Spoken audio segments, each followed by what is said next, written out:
Freaking finally catch this damn milk. Oh, what's up, guys? I'm sorry about that. Don't mind me. It's playing a little bit of Pokemon Soul Silver, you know, getting prepared for the Pokemon X and Y coming up. But that's not what this video is about. This video is about YouTube tips according to TTarantox. That's me, in case you didn't know that already. Hi, I'm TTarantox. What's up? Pretty much, I've been receiving a few, not really comments, but I got comments and messages on YouTube on my other channel asking for tips on how did I do it or how I got so big. Actually got one guy comes to mind because he actually asked me on Twitter as well, Mr. Dreed145. He's asked for some YouTube tips, and I'm not gonna lie to you, I don't really know everything because I don't think anybody knows everything about YouTube. But pretty much, I can give you guys the logistics of what I learned and my experience in doing YouTube for, well, since about 2009-ish. Pretty much, you want to have, the first important rule that I find is really important is you want to have your metadata correctly optimized, because if you don't have that, then people aren't going to watch your videos. They're not going to want to watch your videos. So pretty much what I mean by metadata is you got to have your title, your description, and your tags correctly done. I mean, because I don't know how many videos I've gone to. You'll probably see some you know, examples here. I have seen videos with no tags, no description, and like a title that's like, say if they're playing like a Pokemon game. Say if they're playing Pokemon Emerald, they'll just put Pokemon Emerald Part 1. That's their title, no description, no tags. What you need to do, if you're playing Pokemon Emerald and you want people to see it, you want people to come and see your video you want those people that are searching for Pokemon Emerald. So what you want to do is in your tags, you want to have Pokemon as its own tag. You want to have Emerald as its own tag. Pokemon Emerald as its own tag. Pokemon Ruby, Pokemon South. You want to have pretty much any type of relevant information as you can get conglomerated into like one little like tag box. Because if you do it that way, those tags are virtually any thing that people are searching for. So you'll see, excuse me, you'll see examples in the video here as well, because I'm not just going to have my face up. I'm going to show you guys some examples, but you'll see here like some tags right now with how it should be with Pokemon, like separated with Pokemon Silver, and like blah blah blah, whatever the name of the game is. I don't know what video I'm going to show up yet, but it's going to be an example there. For description, you want to actually have some links in your description. Link them to your Twitter, link them to your Facebook fan page if you have it, link them to your website. Give them information on the video itself if you can do so. It's different when doing gaming because it's kind of like tedious to like copy and paste it like that, but do it anyway. I mean, because people want to know more about the game, especially if it's something new. Give it a clever like spin on it. Give it your clever spin. Like say like, oh, if you're playing like Emerald and you're about to face the Elite Four, don't just put I'm about the Elite Four. Put something like, all right, so in this episode we destroy like the Elite Four or something along those lines. Something, put it in your words how you would just tell someone. If someone was asking you what were you doing today, tell them straight up, I'm doing this, blah blah blah. As for title, you want to have it relevant but as short as possible. YouTube has recently changed their titling, so it's a lot shorter now. So I believe that the max characters, or at least the most characters that you can actually read before it gets the ellipses, is I think it's 51 or 52 characters. So try to limit your title down to that. So if you're doing like a Let's Play, once again like Pokemon Emerald, do like Let's Play Pokemon Emerald Part 1 title. Make sure you try to keep it concise and to like 50 or so characters, because Let's Play Pokemon Emerald Episode 1, it all begins now is not going to fit. You have to like consolidate it down, make it like Pokemon Emerald Episode 1 and stuff like that, because drop the whole Let's Play or walkthrough at the end, because it won't be seen. I mean, you can keep it in there, but chances are it won't be seen. That's all I have to say about that. So the second important thing I like to think about is have your quality as top-notch as you can make it.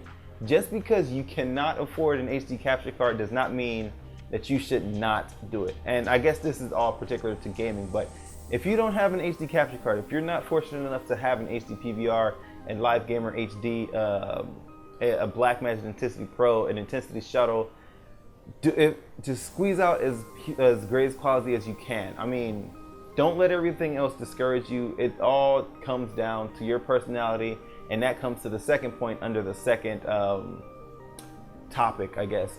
Pretty much you want your personality to shine through in your videos. I mean, there's been a lot of videos, and there still are a lot of videos where the person's sitting there playing and they're just like, all right, so we're playing this right now, and I'm going to do this, and this is going to happen.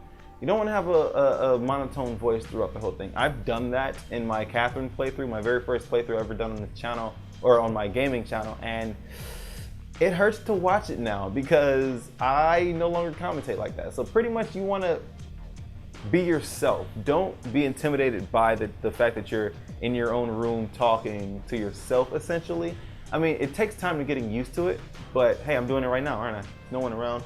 But anyway, it takes time to get used to it. Just do it, just be yourself, let your personality shine through, and boom, you should be able to just overcome any obstacle. People will see how genuine your attitude is toward the game. They'll see how genuinely, like, how much fun you're having. They'll see how much fun you're having, and they'll just be like, wait a minute, this guy is having fun. I like this, I like that. I love those having fun. Like, people are going to want to stay around and watch someone having fun with the game rather than someone that's just talking to the game and saying, oh, look, this guy just stepped on my foot or something like that. I don't know. Who steps on feet in games? I don't know.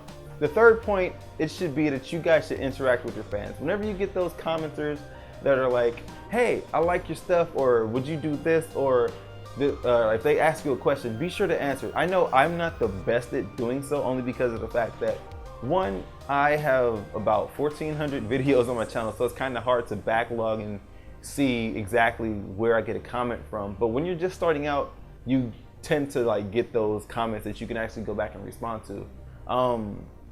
Generally, like, just keep an interaction. Like, if you answer a question, fire a question back if you can do so.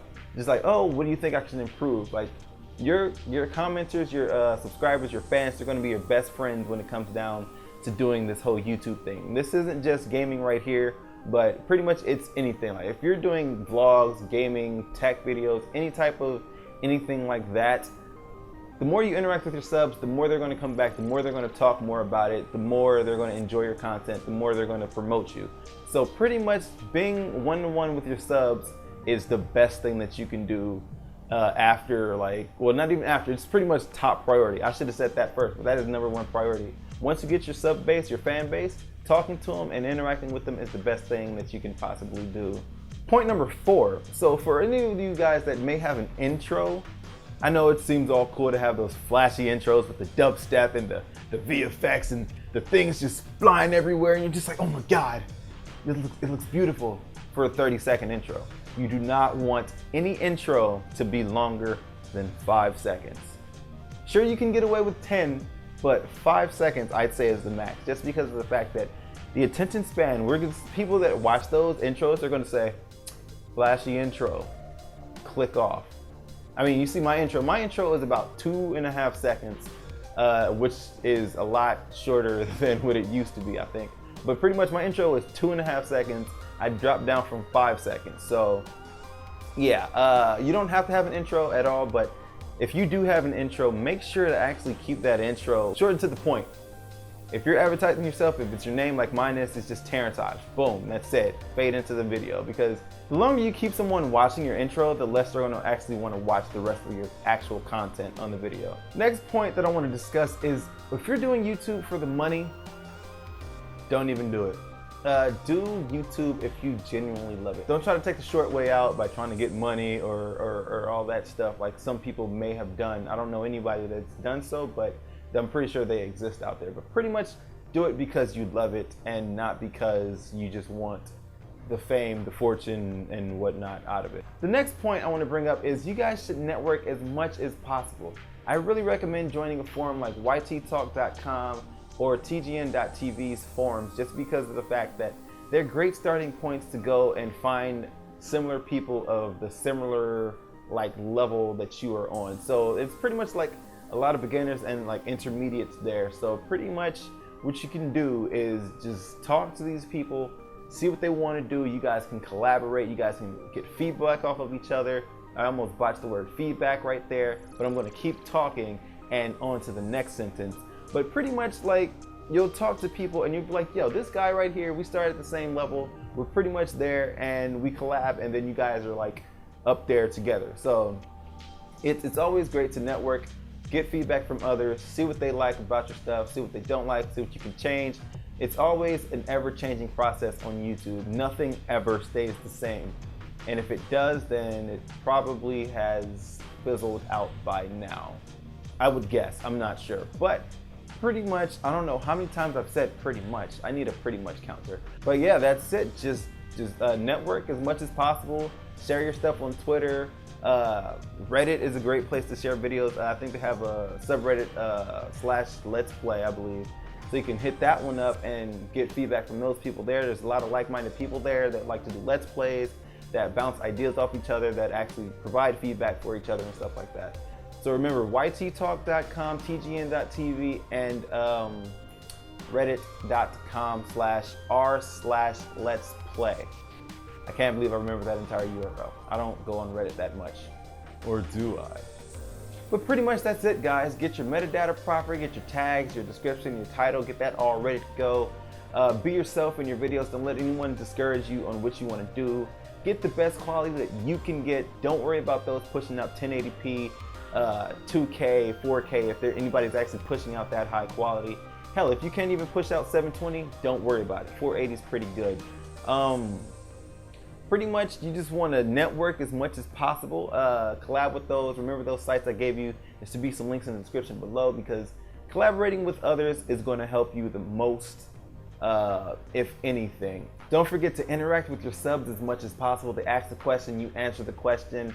Bounce your ideas off of your subs sometimes. They'll give you some great feedback all the time. They'll let you know what they like to see, and pretty much they kind of know best generally about what they actually want to watch, rather than what you know they want to watch, if that makes sense. Hopefully that did. Keep your intros, if you have them, short and sweet. Don't make them 30-second long intros. I know they seem cool and all with the flashy effects, but don't do it. It's a big no-no. People will turn off. They will get turned off your videos that quick, and it's not a great thing to just see someone watch 24 seconds of your video and then leave. Do it if you want to do it. Only do it if you like it. Don't do it just because you want the money. Don't do it because you want fame. Don't do it because you want to get popular on YouTube, because that's not the best way to do it. Because once you start out like that, then you're going to get discouraged, because it's not going to come as quick as you want it to be, or as quick as you want it to come, excuse me.